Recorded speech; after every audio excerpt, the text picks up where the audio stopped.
para Bruxelas, que problema é esse que está a ser resolvido. Tenho hoje em estúdio, são os meus convidados, António Rodrigues e Isabel Moreira, ambos muito obrigado por estarem aqui.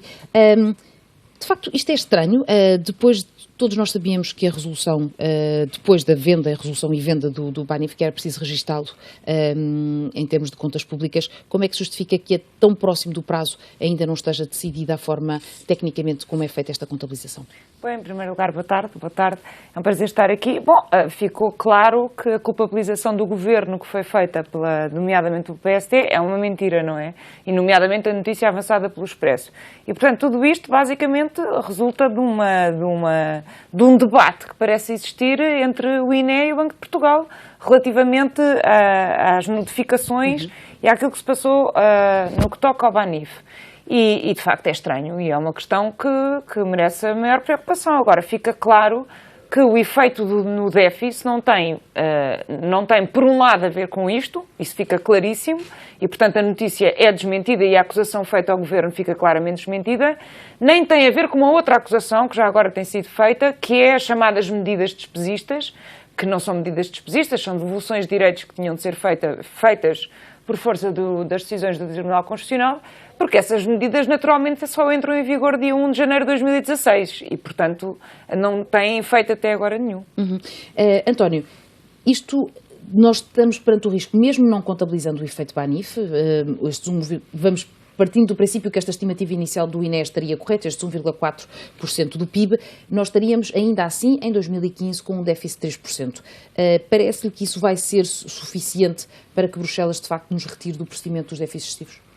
Temos todas as condições para isso. Eu julgo que o facto do déficit ter ficado em 3%, desde logo, clarifica uma situação que se desenvolveu durante 2015, que nós poderíamos ficar dentro desse limite, ao contrário daquilo que a própria Comissão Europeia e o FMI, em determinado momento, e de forma quase que sistemática, diziam que o país não conseguia alcançar esse nível. E, portanto, a consagração dos 3%, portanto, podemos excluir a situação do Banif, porque é uma situação excepcional, de algum modo concretiza e confirma aquilo que era a tendência descendente em termos de controle do déficit ao longo dos últimos 4 anos e, portanto, isso em termos de país é relevante.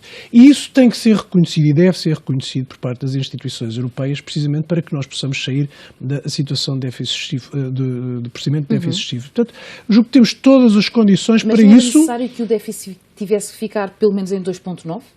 Eu julgo que não. A abertura e a forma de ler a situação tem que ser mais lata e tem que haver uma interpretação mais alargada. Até por isto, desde outubro, que se dizia que o déficit ia ficar nessa dimensão, nos 3% e não nos 2,9%.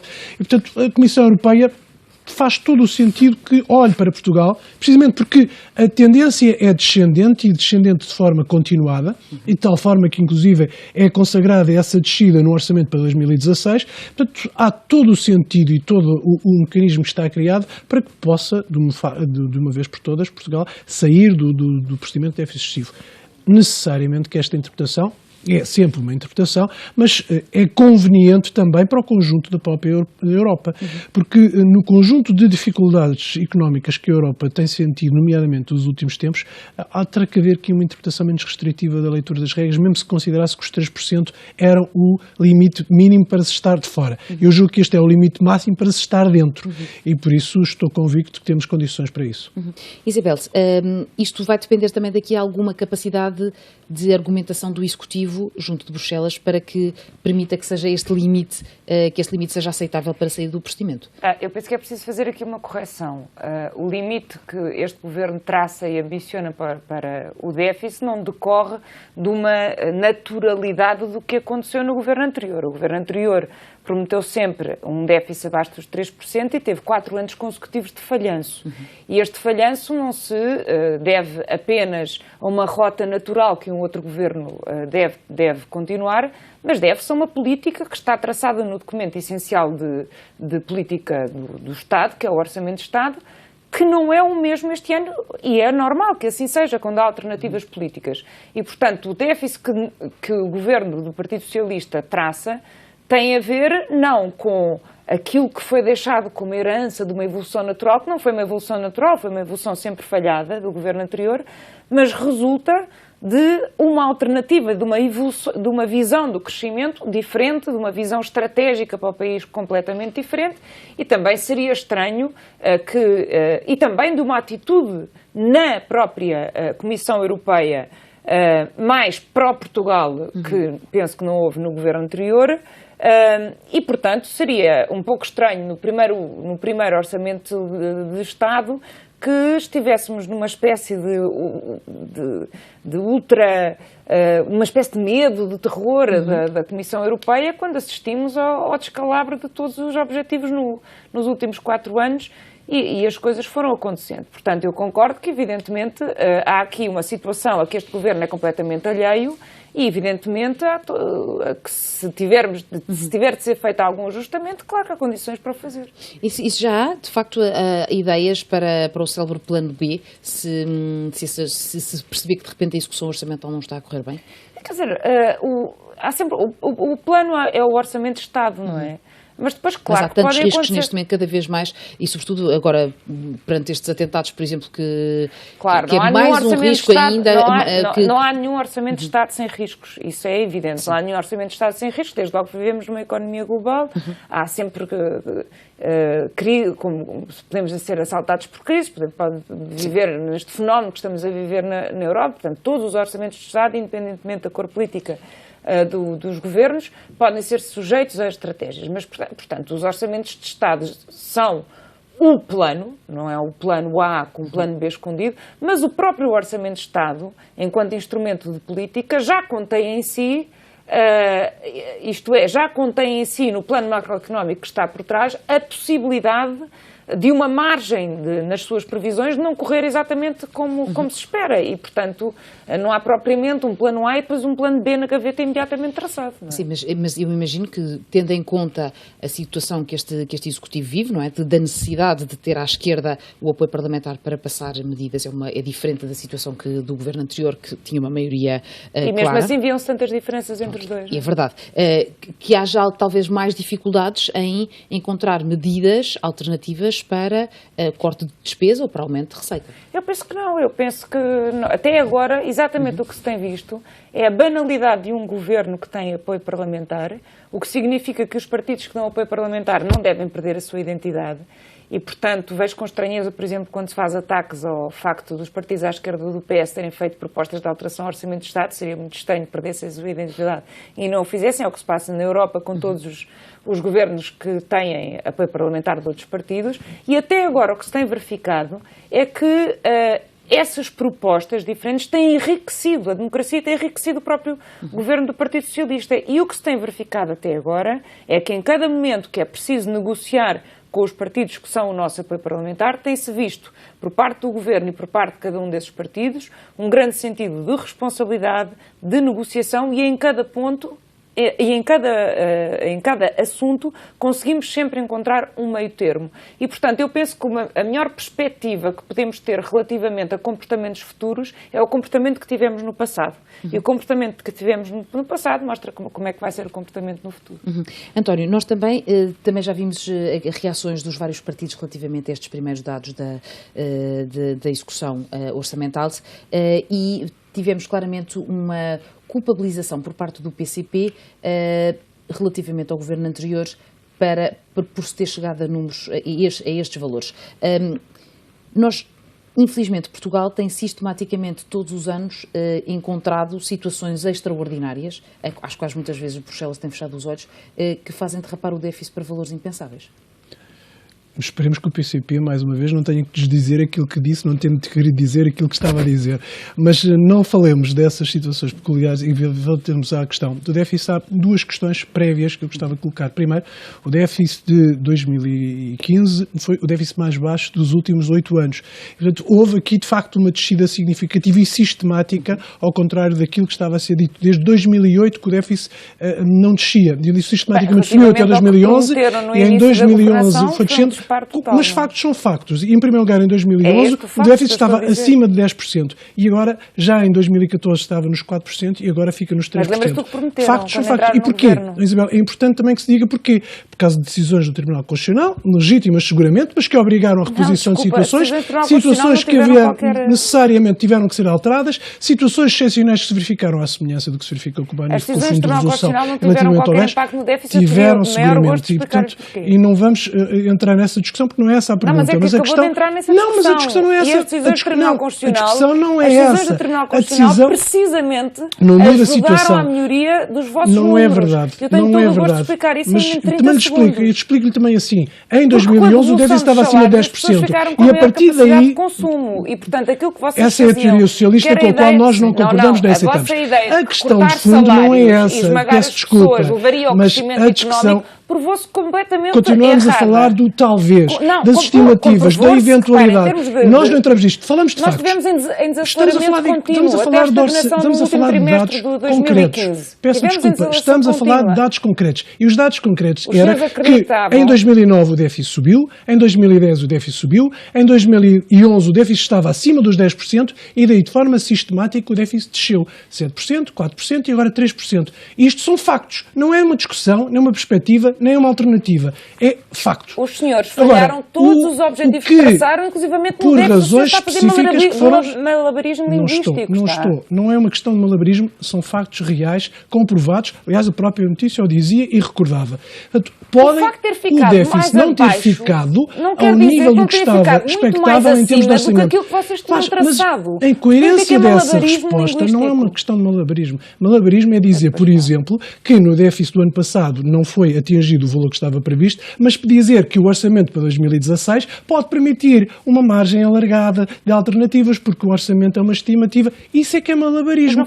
Nós estamos a falar de passado e falar de termos resultados fechados, concretos. Mas o senhor é que introduziu a questão do Tribunal Constitucional, não Estou a dizer, porque houve situações excepcionais que levaram a que as situações financeiras... Mas não é excepcional o Tribunal Constitucional cumprir a sua função? Isso não é excepcional? Não, mas é excepcional o impacto da decisão na situação daquilo que estava previsto em termos de orçamento, aquilo que estava previsto em termos de despesas, por exemplo, em termos de despesas para os funcionários públicos, tiveram que ser alterados. Não, é porque eu ainda estava a responder antes de ter começado a intervir. E por isso, quando eu estava a tentar acabar, para lhe dizer, os factos são indesmentíveis. O déficit desceu. Não desceu ao nível daquilo que estava previsto originariamente no orçamento. É verdade. Da mesma forma, como disse, para 2016 o orçamento pode ser alterado por circunstâncias várias. E eu aí concordo e não a interrompi. Não a interrompi relativamente a isso. E, portanto, continuo a concordar consigo relativamente a isso. Agora, no passado, o que aconteceu, e isto é um facto indesmentível, o déficit estava acima dos 10% e acaba nos 3%. Se isto é não descer, é não compreender ou querer esconder a realidade.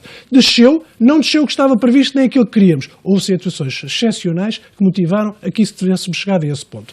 Não foi aquilo que nós queríamos, foi aquilo que tivemos que fazer. E aceitámo-lo, acatámo-lo, e estamos nesta circunstância. Agora, o que é um facto é que deixamos a este Governo um déficit de 3% e ele entendeu que pode descer esse mesmo déficit para 2,2%. E nós estamos cá para acompanhar e desejar que isso seja verdade. E desejar que isto seja alcançado, porque só queremos o melhor para o país, obviamente. Agora, que se não queira compreender o que é a realidade última, é não querer que nós olhemos também para a realidade próxima. E nós queremos essa realidade. Muito rapidamente, 3 pontos, muito rapidamente. Em primeiro lugar, as circunstâncias excepcionais que referiu o Tribunal Constitucional não são excepcionais. O que é excepcional é violar 28 vezes a Constituição. Estamos a falar de orçamento. Bom, mas é que contribuiu para a melhoria dos vossos números, ainda assim, agora se não se importa a minha vez, que contribuiu para a melhoria dos vossos números, ainda assim desastrosos, nos 4 anos que prometeram coisas em termos de resultados e incumpriram sempre, é evidente que contribuíram as decisões do Tribunal Constitucional. Porque a vossa política foi sempre empobrecer para crescer. E a verdade é que as decisões do Tribunal Constitucional travaram um pouco desse empobrecimento. E, portanto, exatamente, as decisões do Tribunal Constitucional melhoraram um pouco dos vossos números, ainda assim desgraçados. E, portanto, não há nada de excepcional do Tribunal Constitucional tomar decisões. O que é excepcional é exatamente... o que é excepcional é exatamente violar a Constituição 28 vezes. Relativamente àquilo que nos deixaram, aos números que melhoraram, podemos falar de várias coisas, por exemplo, do emprego. Dizer que o emprego Estamos a falar de orçamento. É verdade. Quer dizer, podemos ir a vários números. Também posso dizer que aumentaram os impostos este ano, que aumentaram os combustíveis. Não querem para essa discussão. Mas quer dizer, podemos ir a várias coisas que introduziu que não têm muito a ver, não é? O que é que não tem a ver? O que é que eu disse que não tem a ver com aquela discussão que foi colocada? Relativamente a este déficit, aquilo que a oposição nos atacou em primeiro lugar é que esta situação foi noticiada nos preços. Ouviu-me atacá-la, então porque é que está a trazer outros argumentos para aqui que não estavam em cima da mesa? no Expresso é que esta situação devia-se ao Governo. E hoje sabemos perfeitamente que não tem nada a ver com o Governo. Sabemos que tem a ver com um problema grave, que é o problema do Banif, na qual o anterior governo teve grandes responsabilidades e que tem a ver com esta situação que acabou de ser retratada aqui. Cada vez que não tem um argumento, vai buscar uma desculpa externa. Deixa-me então dizer, sim, com certeza. Deixa-me perguntar. Externa, não, o que estou a perguntar é isso. E a pergunta nem sequer era essa. A pergunta nem sequer era essa. Era relativamente aos 3%, aos 3% não Banif. Eu não acabei ainda. Relativamente ao que eu disse, os riscos do Orçamento de Estado, é que em teste todos os orçamentos de Estado do mundo comportam riscos. Foi isso que eu disse. Agora, o que é um facto é que durante 4 anos o governo do PST-CDS apresentaram metas e falharam sempre. Porquê? E os resultados positivos que tiveram... E porquê? Não, isso não é verdade. Deveram-se é argumentativo e meramente político. Não são dados nem financeiros, nem económicos, nem científicos. É verdade. Porque está a tentar trazer para de cima do debate do orçamento ou para cima do debate do déficit anterior situações... do orçamento de Estado anterior e trouxe a questão do Tribunal Constitucional. Eu Trouxe precisamente por uma razão dizendo técnica. que isso não foi um facto extraordinário, foi um facto uma que razão vos beneficiou técnica. E a nós todos portugueses. Não é verdade, uma razão técnica. E sabe tão bem quanto eu que o orçamento tem rubricas que tiveram que ser alteradas e tiveram que ser modificadas em função de uma decisão exterior. Comecei por lhe dizer que não discutia a legitimidade do Tribunal Constitucional para decidir nos termos em que o decidiu. Mas sabemos o impacto que isso teve em termos financeiros. Foi bom. O que eu estou a dizer financeiros não foi. Foi bom. Financeiros nunca porque foi. A partir da decisão do Tribunal Constitucional as contas melhoraram. Não é verdade. E sabe porquê? Não é verdade. Porque foram devolvidos rendimentos e mostrou que empobrecer não criava Isso não teve impacto em termos orçamentais. Claro, pode ter na vida das pessoas, podemos discutir isso. Teve. Agora, não tem em termos orçamentais.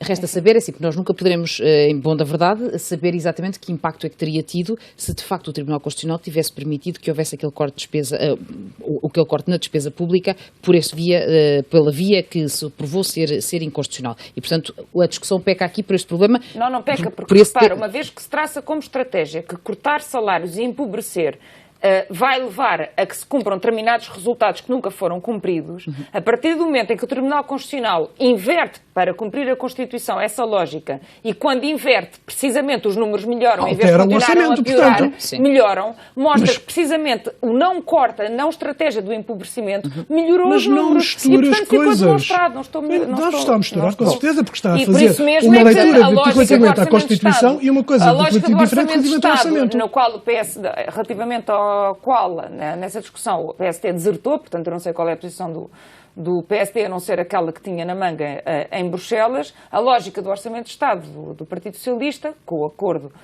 parlamentar à esquerda, é exatamente ao contrário. Que é de fomentar o consumo interno.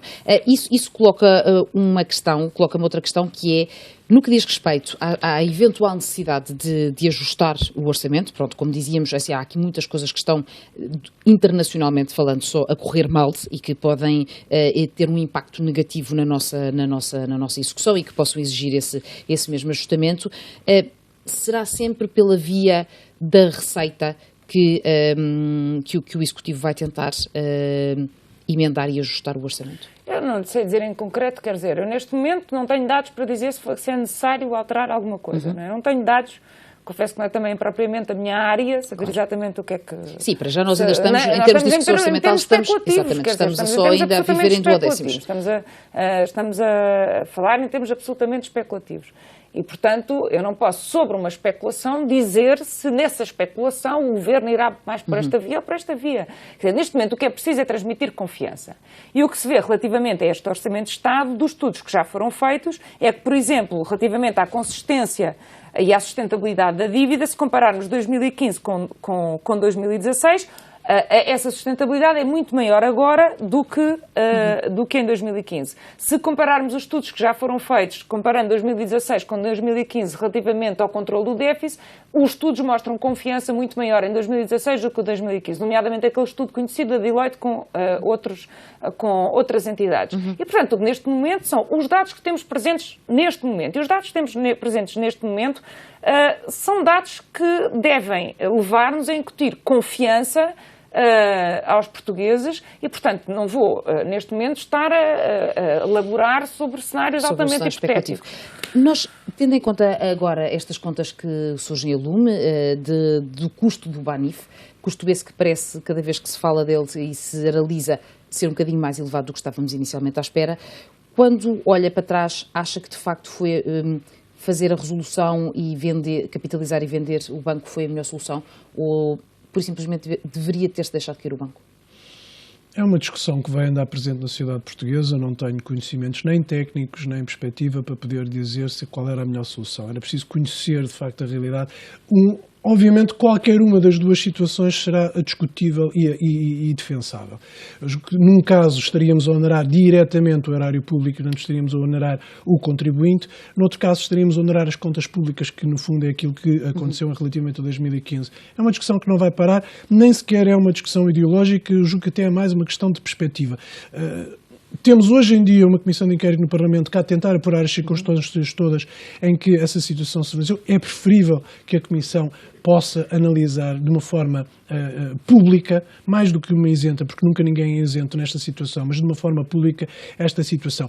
Agora, relevante não é apenas e só na questão do Banif, independentemente do que for, e não vou sequer imputar responsabilidades, porque a decisão já foi no âmbito deste Governo, não é essa a questão que é importante agora. Agora, o grave é, ao contrário do que se possa pensar, e do clima de confiança que todos nós queremos que exista e que cresça. Volto a dizer, como disse no princípio, o relevante aqui é a melhoria da situação económica do país, mas é grave assistirmos, ou falarmos de estudos e depois não queremos olhar para a dívida pública que aumentou 3 mil milhões em janeiro.